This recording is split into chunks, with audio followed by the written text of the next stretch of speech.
Tip of the day. So you ever been riding along and you hear like a growling or real like rough rugged sound about 60 plus miles per hour on the freeway, usually highway speeds. It don't gotta be, but let me just get you guys close on this hub. This is a hub assembly.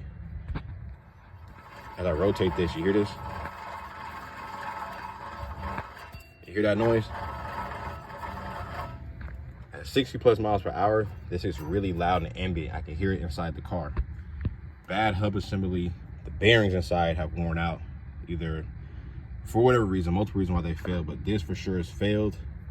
And I don't want to be that guy to where one day this gets so bad to where this actually separates from itself and, you know what I'm saying, cause an accident. So tip of the day, if you hear that noise when you're driving 60 plus miles, get your hub assemblies checked, front or rear, depending on your application.